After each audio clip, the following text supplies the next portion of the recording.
Thank you all for having me tonight. I'm Natalie Marshall, and I'm a public affairs coordinator for Green Diamond, and I am a member of Class 45 of the Ag Forestry program. Here's a picture of my class. I'll give you a little bit of insight on my class. There were 18 of us. 3 of us were from the west side of the state. 15 were from the east side of the state. 3 of us worked for either Department of Natural Resources or Green Diamond, and the 15 others worked in agriculture. So it was a really interesting mix of people, I guess you could say, because it was heavily skewed towards agriculture and not really skewed at all towards forestry, which that is one of the things that I maybe would have changed in this class, and I don't know why it ended up that way, but it did. But it gave me the opportunity to be a good representative of forestry and the industry, and also to learn quite a bit about agriculture. This class learned a lot about forestry, let me tell you. They were in for a treat. I'll tell you some stories. So a little bit about the program. I just put in a slide here about the vision to impact and enrich lives and communities in Washington State to meet challenges faced by agriculture, forestry, and natural resources, and then also the values of the program that were instilled in us as we were going through. So with our program, it was split up into 3 different pieces, and I'll go over each 3 of those pieces before we go into the bulk of the presentation about the international trip in Costa Rica. And here's a picture of my class over at the Grand Coulee Dam. I'd never seen a dam at that size before, and we got like the full-on tour. It was so cool. So the first module, and I started in October of 2023, it's an 18-month program, and it was all about personal leadership and basically finding out who you are as an individual, as a coworker, and bringing those values into your leadership. So our first seminar was in Pullman, where we learned all about like values and connection. We had to do a personality assessment to see like what our personalities are like, and if you're direct or indirect or social or not as social. And so that was really interesting to see. And also we did some reading as well. Spokane, we did a seminar on public speaking and communication. That's a picture of me at the news station Spokane with my classmate Paul, and also my public policy project teammate as well. And so that was a big deal. It's like, oh, we're having to do speeches in front of these people that we barely even know. This is really tricky. And then in Ellensburg, we learned about relationship building and conflict resolution. In a lot of these seminars, we had outside speakers, we had exercises, and I think this is good because it got us to connect really well as a class. Module 2 was all about leadership and public policy. So we ended up going over to Seattle at the University of Washington campus, learning about policy theory and analysis of issues. Over in Olympia, we got to observe state government in action. We were at the state capitol for 3 days. I got to shadow Representative Ed Orcutt. I don't think he's in class 9. I think it's like 29 or something. Messed that one up. But he is, I think, a small forest landowner or a forester. And so it was really cool to shadow him. He also has a lot of really funny jokes. And it was also a great lead-in to our public policy project, which is a requirement of the program as well. And in Washington, D.C., we got to see that connection between state and federal policy. That's a picture of me with Derek Kilmer, who was the U.S. Congressperson for the district that I live in Grace Harbor, and I'm from Montesano. Module 3 was all about systems thinking, and that's basically like you're going knee deep to see how things function and some of the issues that go along with it. So Shelton, the group got to come out to Shelton and see all about forestry. There was some focus on shellfish as well. They got to see a smaller forest landowner, Hama Hama, and they got to tour Green Diamond Timberlands. They got to go to the Sierra Pacific Lumber Mill. And that was really interesting for a lot of people, and it was really cool to see the feedback because that is like the heart of what I do. I grew up in a timber family. I grew up in Grace Harbor, Montesano, and had some really interesting insight on some of the social things that come along with forestry. And a lot of those agriculture people were shocked. They were like, whoa, I didn't realize how deep you all are in policy. Like, I think of like farm forestry, and it's Elaine, correct? She's over at the Capitol and doing all this stuff, and they're like, we didn't realize like riparian zones were like a thing. And I was like, what?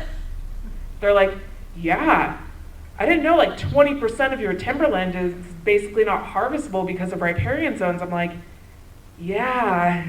So it was really interesting for them to see. They're like, oh, like we should support each other and learn. And I think that they really took back what they learned over in the forestry space. We also went to Soap Lake, and we got to see some dryland wheat farming, potatoes. We learned a lot about water issues. That's also when we went to go see the Grand Coulee Dam. Skagit Valley, went to some smaller farms. We got to see a berry farm. We got to see a tulip factory where they were like loading tulips and everything. And we also met the Florida version of agroforestry out there, where they get to go on a domestic trip. So they were going to see agriculture in Washington. And those Florida people, they were so cool. Like, I still keep in touch with some of them, and we're like, well, that'd be really cool to check out and see how another state does agriculture and natural resources. Vancouver, I don't have much to say about Vancouver because I got really sick and had to miss out, unfortunately. And then in Walla Walla, we visited a dairy farm. We went to the Tyson meat factory there, and we also toured the Washington State Penitentiary, which I think all of the classes do or have done for quite a while. All right, international trip to Costa Rica. This was the first time I'd ever left the country. My parents did not like traveling. We never went to Mexico. We never went to Canada, even though we live 4 hours from Canada. So this was my first trip out of the country, and it was a great experience for me in many ways. So some of the goals and the objectives of the trip is to immerse yourself in foreign culture through observation, interaction, participating in activities, engaging with natural resource industries through site visits. We did a lot of site visits, and also having conversation with leaders, examining future trends and emerging issues in the natural resource sector in Costa Rica, and also gaining exposure to some of the social and political systems and how that's different from the United States. One thing I noticed when I was in Costa Rica is it's about the same population as Washington State, and I think the tour guide said it's about the same area as like the state of Vermont. So when I was in Costa Rica, as opposed to like when I was in Washington, D.C., I'm like, oh, this is very much like state level. It reminded me so much of like a state level when it came to politics and also how they ran their country. Exploring and analyzing some of the policy issues, comparing it with some of the US perspectives, and stepping outside of your comfort zone and understanding your personal response to prolonged stress. We were 2 weeks with each other in a bus most of the time. And you're in a different climate, and you're around different people, and you're not at home, and you're not working. So that was definitely a test to a lot of people as we're going through our trip. So our first stop was in San Jose, Costa Rica. So we flew over from Seattle, had a stop at the Los Angeles International Airport, where I lost my purse and then found it. So that was a great start to the trip. And then we arrived in the capital of Costa Rica late in the evening. So we started to get settled. We started out the trip with a visit to the Ministry of Agriculture, and then we also had a presentation with FONAFIFO, and they were like a forestry-related organization, but we weren't in San Jose for long because we were heading out to go see other things. Manuel Antonio is over on the coast. So the first thing that we went to is we had a tour of Hacienda La Quina, which is a local dairy farm. And you can see here there's me eating a lot of cheese because they gave us some cheese and some milk and some yogurt, and it was quite delicious. That was also my first test of the Costa Rica weather, where I had to go in the bus with the air conditioning because I'm from Western Washington, and I was completely and totally in shock from the heat. Oh dear. But that was really cool for us to see, and we got to tour that local dairy farm. They also had some goats there, and cows. And then we headed over to Manuel Antonio to a national park visit. They did a good job of combining, like, having some kind of like fun touristy things, but also making it a learning experience combined with like everything that was learning. So when we went to the national park visit, we got to see like some sloths. We got to see all kinds of crazy insects that I was like, whoa, I do not want to go near those because they look like if they bite me, I will die. And got to see some of like the biodiversity over at the national park visit. And then after that, we had a presentation from the National System of Conservation Areas. And then we also got to visit a hydropower plant visit, which was different than Grand Coulee, but it was also a great educational experience getting to see like, oh, a good chunk of their energy comes from hydropower. And I know there's a lot of conversation with like dam removal and energy and bills and stuff. So it was really interesting to see that. Turrialba, which was my favorite part of Costa Rica, it was inland. And the first thing that we did when we got to Turrialba after the bus trip is we went to this research university, essentially is what it is. And it's called the Tropical Agriculture Resource and Higher Education Center, but they called it CATI. And when we went to CATI, we got to see all of their like university farm places and got to see a little bit more of like the research side and some of the work that they do. So you can see here that this is actually like all the different breeds of like cacao beans. So that was completely and totally awesome. And we spent the whole day with them. We got to go out and see like a plantation style of cacao and some other crops as well. The next day, we were scheduled to go to Blanco y Negro farming operation, which was like a woman-owned small farm, and it got canceled due to rain. It was raining harder than it does in Western Washington that day. And we're like, you know what? We're gonna have to figure out something else to do. So we ended up going to the Turrialba Farmers Market. I got to practice my Spanish, which that is one takeaway that I had is I wish I would have known more Spanish going into this, because Reddit lied to me and said that like, oh, everyone there knows English, you'll have no problem. And I felt bad because I would try to talk to people and they're like, no, this isn't working. And I wish I would have been able to understand a little bit more and immerse myself in the culture from that standpoint. But I tried my best at the farmer's market. I had some delicious carrots. There were so many amazing like fruits and vegetables there that I'm like, if I could, I would bring this all back to the States and my family would love it. But I don't want to get in trouble. So Turrialba Farmers Market, and then the next morning we got to go to a cacao farm and got to see the cacao farm, all of the trees, how they process it and make it into chocolate.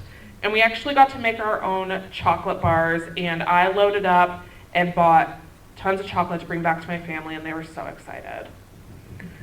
The next part and the final part of Turrialba was the Rivers and Forest Alliance. So we got to see how this nonprofit basically connects like the river and forest as like a tourist type part. This was really only, besides like a couple of other tidbits here and here, piece that we got of like forestry and getting to go out into like a forest over in Costa Rica. But it was interesting because down there was a big focus on they used to deforest for cattle operations, and they have all kinds of different programs where it's like you can replant and turn it into something else, or you could have it as like forest. So they talked a little about that, and this person in particular like founded this forest. He turned it into like a water rafting thing because it was near a river, and it was absolutely beautiful there. Patal. So we headed over to a farm visit where this individual had a different hodgepodge of different crops that they were growing. And I did notice that very rarely, like when we would go to these farms, it wasn't just like one crop. Like they would have all this land, it'd be like some pineapple over there, and then maybe some plantains, and then we've got cows right here. So the first visit that we went to, and this guy was like a pineapple scientist, and he was like dissecting the pineapple and talking about the crops and all of that. And then we ended up going to another farm that was very similar, where we were able to stay on site. You can see there's a dog and pineapple plants right there. And similar situation where they were like dissecting pineapples and talking about crops and how they ended up going to a processing plant. So the next day after that was a whole day of visiting a pineapple processing plant and all of the logistics, like they send things internationally. We got to see the boxes. We got to see pineapples going through like a conveyor belt. And I do have to say, one of my takeaways from Costa Rica was like the best fruit that I'd ever had, especially the pineapple. So kind of closing up the trip, we ended up going to La Fortuna, which is like a very big touristy area. I ended up going to sloth sanctuary. Everyone in my class was all about the sloths. Honestly, you couldn't see them that well. They were up in the trees. But it was just crazy to see all of the different diversity and biodiversity in terms of like the plants and the animals, and it was just super unique because when I walk around in the woods out here, like you see the usual creatures, but like you've got different colored birds and you have these like crazy scary spiders and you've got a sloth up in the tree. So it was just really unique and really pretty and cool to see. And then we got to have some authentic Costa Rican food and make our own tortillas and cook our own food. And we got to go on a night biodiversity tour where I ended up hurting my ankle. That was the other thing that ended up happening. But still got to see quite a bit, and like some cool lizards. And I would have to say, if you haven't been to Costa Rica and you're really into like plants and animals, that's the place to go. And then my favorite part of the trip was the coffee plantation. So there's a picture of me right there actually picking coffee beans off the tree. And I'm a huge coffee fan just in general, and it was just really interesting to see like how they pick them, how they get roasted, how they get processed, how it gets made into coffee. So we got to see all of that on site at the coffee farm. And one of my friends in my class actually was able to, because they don't ship like to the United States, but they do sell their beans to like Stumptown coffee roasters. So she was able to find the exact beans from this coffee farm and was drinking the coffee from it not too long ago. I also packed quite a few bags of coffee beans back for my family, and they were really excited. So that was my favorite part of the trip, and getting to experience that part as well. And then we closed off our international trip over in San Jose, going to the Inter-American Institute for Cooperation on Agriculture. So this is basically just like, I have no insight on this, but it reminded me of going to like a Department of Agriculture meeting in DC. You had like the person in charge. We were in like this room. There were all these different flags from all these different countries, but part of them is they're one of the world's first carbon neutral coffee exporter. So that was really awesome, was getting to see like also that international insight from the policy side in agriculture.